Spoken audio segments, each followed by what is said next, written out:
نحمده ونصلي على رسوله الكريم اما بعد۔ محترم حضرات اور عزیز ساتھیوں، آج کی شام میرے والد محترم حضرت امیر شریعت رحمت اللہ علیہ کے نام پہ بلائی گئی ہے، اور ہم میں سے مختلف احباب انہیں خراج عقیدت پیش کر رہے ہیں۔ میں تو بہت چھوٹا ہوں، نہ بولنے کی صلاحیت ہے نہ لکھنے کی صلاحیت ہے، لیکن یہ ذرہ نوازی ہے حضرت ناظم صاحب کی کہ انہوں نے مجھے بھی کچھ کہنے کے لیے کہا ہے۔ محترم حضرات،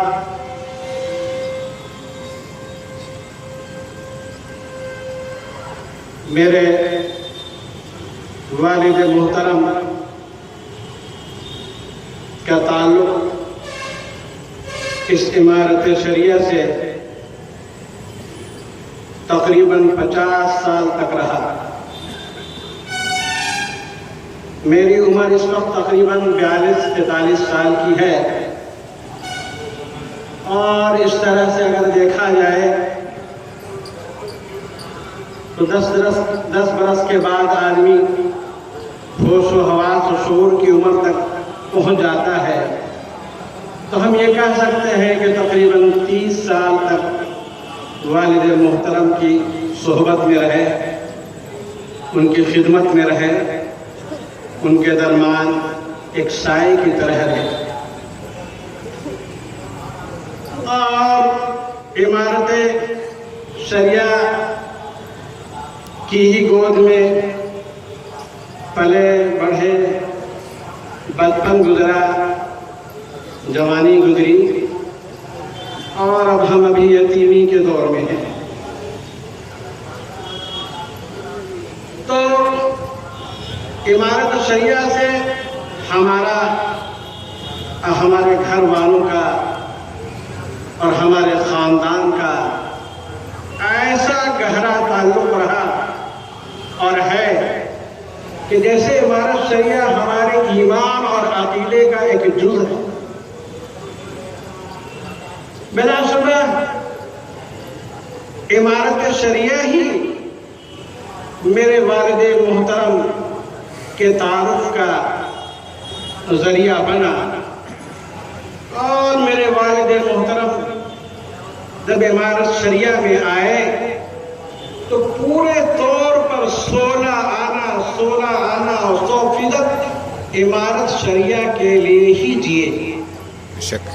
لہذا یہ عمارت شریعہ، اس کے در و دیوار، اس کے برانچز اور اس کے کام، اس کے شعبہ جات ہی میرے والد محترم کا سرمایہ اور ان کی پونجی ہے، اور کہیے تو ان کا ترکہ ہے۔ میرے والد صاحب بڑے اچھے باصلاحیت آدمی تھے، اگر وہ چاہتے تو کسی مدرسے میں پڑھاتے تو شیخ الحدیث کے عہدے تک پہنچ جاتے، اور ہزاروں لاکھوں کی تعداد میں ان کے شاگرد تیار ہو جاتے۔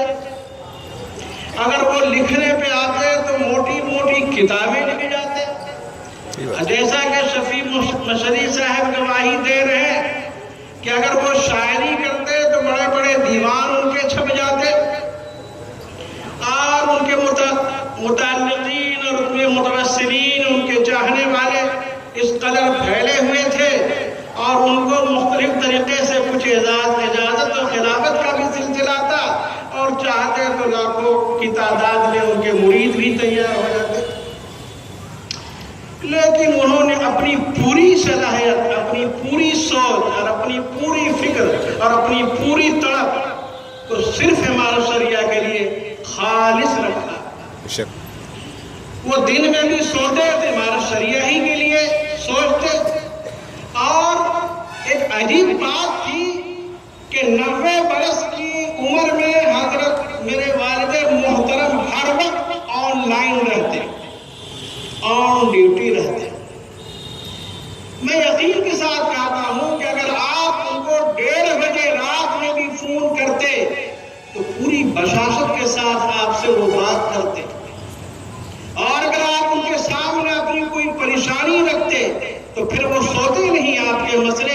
اگر اس وقت ممکن ہو سکتا تو حل کرنے کے بعد ہی سوتے.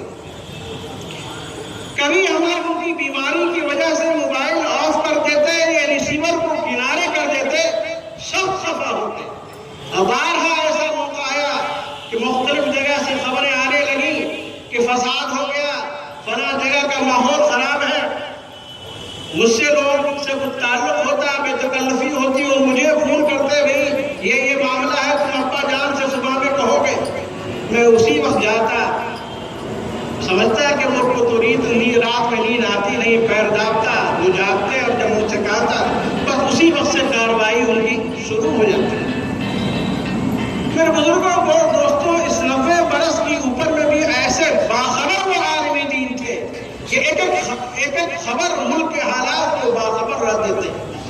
جو باتیں ان کے سلسلے میں یہاں پر کہی جا رہی ہیں، جو علماء کرام کہہ رہے ہیں، جو اسکالرز کہہ رہے ہیں، آپ سب یہ نیت کر لیجیے کہ ہم اس نیت سے سنیں. یہ جو خوبی بیان کی جا رہی ہے، ہم یہ نیت کرتے ہیں کہ وہ بھی میرے اندر آئے. صحیح بات. صرف مزہ لینے کے لیے، آنسو بہانے کے لیے ہم ان کی بات نہ سنیں، بلکہ وہ چیز میرے اندر آ جائے، اس کو آپ نوٹ کیجیے. میرے بزرگوں اور دوستوں، تو اس 90 برس کی عمر میں بھی ایسے وہ باخبر تھے کہ 2 اخبار میرے گھر کے اندر آتا، وہ 2 اخبار پڑھتے اور 5 اخبار امارت شریعہ سے منگاتے اور سارا اخبار پڑھ کر کے چاڑ جاتے. کوئی خبر کے بارے میں جب ہم ان سے کہتے تو پتا چلتا کہ وہ اس خبر کو پڑھ چکے. ایک صاحب مقصود عالم صاحب تھے بہار شریف کے، وہ ان کا یہ معمول تھا، یہ عادت تھی کہ روز وہ فون کرتے والد صاحب کو، چاہے ہندوستان کے کسی کونے میں رہے. ان کی یہ ڈیوٹی تھی کہ وہ اخبار تو صبح میں نکلتا ہے، لیکن ریڈیو پر کوئی خبر وہ سنے، ٹیلی ویژن پر کوئی وہ خبر سنے تو فوراً ان کو بتائے. جب تک وہ زندہ رہے تقریباً 20 سال تک روزانہ بلا کسی ناغہ وہ فون کرتے اور پوری بات بتاتے اور والد صاحب باخبر رہتے. میرے بزرگ اور دوستو، میرے والد محترم تھے، میرے شیخ تھے، میرے استاد تھے. اور ایک عجیب بات یہ کہ ہم بڑے ادب اور احترام سے کہیں کہ وہ بزرگ دوست تھے. ایک عجیب دوستانہ تعلق ان کا تھا گھر کے اندر، بیوی کے ساتھ، بال بچوں کے ساتھ، عزیزوں کے ساتھ. میرے دوستانہ تھا. اکثر ہوتا ہے کہ والد ایک باپ گھر کے اندر آئے تو لوگ دپک گئے، کنارے ہو گئے، ڈر گئے، سام گئے، بیوی ڈر گئی. کبھی وہ غصہ نہیں ہوئے، کبھی انہوں نے سختی نہیں کی. چھوٹے اپنے سے چھوٹوں کی بھی باتوں کو سنا. اگر ایک ادنا انسان بھی اگر کوئی مشورہ دیا تو اس پر غور کیا. ان کے ہاں ہٹو بچوں کا تو معاملہ ہی نہیں تھا. 90 برس کی عمر ہو گئے، کبھی انہوں نے کوئی خادم اپنا نہیں رکھا. یہ تو عجیب بات، ایک عجیب ایسی انفرادی بات ان کے اندر ہے جو کم لوگوں کے اندر آتی ہے. اور اگر بات کی جائے تو رات بھر کی بات کی جا سکتی تھی. کتنی باتوں کو میں کہوں اور کتنی باتوں کو میں چھوڑوں. آخری سفر جو انہوں نے لکھنؤ کا کیا، تنہا وہ گئے اور تنہا واپس آئے. بہت کہا گیا کہ اپنے ساتھ رکھ لیجیے، ابھی بیمار پڑ کے آپ اٹھیں. بولے کہ ویل چیئر والے تو سارا کام کر ہی لیتے ہیں، ساتھ جو جائے گا اس کا 10,000 روپیہ کرایہ لگ جائے گا. یہ ان کی سوچ تھی. عمارت کی ایسی فکر تھی اور ایسی تڑپ تھی کہ اگر عمارت شریعہ کا کوئی نل خراب ہونے کی وجہ سے زیادہ پانی گرنے لگتا تو اس کی بھی فکر ہوتی تھی کہ عمارت شریعہ کا کوئی پانی بلا وجہ ضائع نہ. دونوں ہاتھوں سے مضبوطی کے ساتھ عمارت شریعہ کو تھامے ہوئے تھے. اب مختلف قسم کی باتیں، مختلف قسم کی چیزیں جو آتی تھیں، مضبوط اس بوڑھی پیٹھ کے ساتھ ایک مضبوط دیوار بن کر کے اس سارے وار کو سہتے تھے. ایسے متحمل مزاج آدمی کو تو میں نے دیکھا ہی نہیں. ایسے متحمل مزاج، ایسے صبر کرنے والے، ایسے درگزر کرنے والے، ایسے عفو کرنے والے. ایک چپراسی بھی بڑی آزادی کے ساتھ کسی وقت بھی جاتا، دروازہ کھول کر کے جا سکتا تھا، اپنی درخواست رکھ سکتا تھا. اگر درخواست نامنظور ہوئی تو وہ بے تکلف، سختی اور بے ادبی کے ساتھ بات بھی کر لیتا تھا. لیکن بارے بار محترم مسکرا کر کے اس کا جواب دیتے اور کوئی بات اگر ہوتی تھی، کچھ صورت نکل سکتی تھی تو درخواست کو منظور کر لیتے تھے. یہ صورتحال تھی. اور یہی وجہ ہے کہ اللہ تبارک تعالیٰ نے ان کو، ظاہر سی بات ہے کہ وہ کسی ایسے بڑے خاندان سے، بڑے باپ کے بیٹا نہیں تھے، گاؤں کے تھے، دیہاتی تھے، کسان تھے. ہاں، اعلیٰ خاندان سے سے ان کا تعلق تھا، لیکن اپنی صلاحیت اور صلاحیت سے زیادہ اپنی صالحیت، اپنی نیکی، اپنی بردباری، اپنی آخی، اپنی انکساری، اپنی مختلف قسم کی صفات کے ساتھ بڑھتے گئے، مختلف قسم کے عہدے ان پر لوگ زبردستی ڈالتے گئے اور عہدے سے پلہ جھاڑتے گئے۔ جب ان کو مسلم پرسنل بورڈ کا جنرل سیکریٹری بنایا جانے لگا تو وہ رو پڑے کہ اس کی کیا ضرورت ہے، ہم پہ امارت شریعہ ہی کے لیے رہنے دیجیے۔ لیکن لوگوں نے ان پر ذمہ داری دی، انہوں نے بہت حسن خوبی کے ساتھ مختلف مسالک کے لوگوں کو ایک پلیٹ فارم پر جمع کر کے رکھا۔ عجیب بات یہ تھی کہ جب جماعت اسلامی کے آفس میں جاتے تھے تو ان کو لگتا تھا کہ یہ تو میرے ہی بزرگ ہیں۔ اہل حدیث کے دفتر میں آفس میں جاتے تو ان کو لگتا ہے کہ یہ میرے ہی بزرگ ہیں۔ کبھی انہوں نے مسلک کی بات کو نہیں چھیڑی۔ ایک صاحب سے 2 روز قبل ملاقات، انہوں نے کہا، وہ سخت وہ اہل حدیث کا عالم دین ہے، انہوں نے کہا کہ بھئی ہم نے ایک دفعہ درخواست کی کہ آپ علماءت میں رکھ لیجئے پڑھانے کے لیے۔ انہوں نے کہا کہ کل سے آپ جوائن کریں۔ بولے کہ حیرت میں ہم پڑ گئے، ایک دیوبندی اور ایک قاسمی اتنا فرق تھی کہ فوراً وہ رکھنے کو نہیں تیار۔ یہ پھر تھی میرے بزرگوں اور دوستوں۔ باتیں لمبی ہوتی جا رہی ہیں، ہم بات کو طویل نہیں کرنا چاہتے ہیں، بس کہنا یہ ہے کہ میرے والد محترم کی پونجی اور ان کا سرمایہ یہی عمارت شریعہ ہے، اور یہ عمارت شریعہ بزرگوں کی امانت ہے۔ بزرگوں سے آتے رہیں گے، جاتے رہیں گے، شخصیتیں آتی رہیں گی، جاتی رہیں گی۔ یہ اللہ تبارک تعالیٰ کا ایک ایسا الہی نظام ہے کہ اللہ تبارک تعالیٰ بہتر جانتا ہے کہ اس وقت کس کی ضرورت ہے اور کس کی ضرورت نہیں ہے۔ اب اللہ نے سمجھا کہ اس وقت موجودہ امیر سے جن کی ضرورت نہیں ہے، اب جن کی ضرورت ہے ان کو آنا چاہیے۔ یہ اللہ کا قید ہے جو اللہ تبارک تعالیٰ جانتا ہے۔ اللہ نے اپنے نیک بندے کو اپنے بعد بلا لیا اور دوسرے اپنے نیک بندے کو عمارت شریعہ کی ذمہ داری کو سونپے۔ عمارت شریعہ کی عظمت کو زندہ رکھنا، عمارت شریعہ کی آبرو کو برقرار رکھنا، عمارت شریعہ کو اعتماد کو بحال رکھنا، عمارت شریعہ کے نیک نامی کے لیے تمام لوگوں کا تعاون دینا، یہ سب سے زیادہ ضرورت ہے۔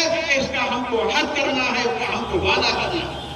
جتنے لوگ ہیں، لکھنے والے ہوں، تقریر کرنے والے ہوں، اخبارات سے ان کا تعلق ہو، میڈیا کا تعلق ہو، میں ان سے اس مجلس میں اپیل کروں گا کہ کوئی ایسا بول، کوئی ایسا لفظ، کوئی ایسی تحریر ان کی زبان سے نہ نکلے، چاہے خانے پر نہ نکلے، بازار پر نہ نکلے، جس سے عمارت شریعہ کے اندر انتشاری کیفیت، ایسی تحریر، ایسا بول، ایسا لفظ کو ہم اور آپ گناہ کبیرہ سمجھیں۔ جو اللہ تبارک تعالیٰ کا نظام ہے، اللہ تبارک تعالیٰ عمارت شریعہ کو انشاءاللہ تبارک تعالیٰ پوری عزت کے ساتھ، پوری عظمت کے ساتھ، پورے جاہے جلال کے ساتھ اللہ تبارک تعالیٰ باقی رکھے گا۔ ایسی ٹیم والد صاحب کی سرپرستی میں تیار ہو گئی ہے، اور ایسے موجودہ سرپرست مل گئے ہیں کہ انشاءاللہ تبارک تعالیٰ یہ آسمان کی بلندی تک جائے گا انشاءاللہ تبارک تعالیٰ۔ انہی چند باتوں کے بعد میں اپنی بات ختم کرتا ہوں، اس بات معذرت کے ساتھ کہ میری بات کچھ طویل ہو گئی۔ وآخر دعوانا الحمدللہ۔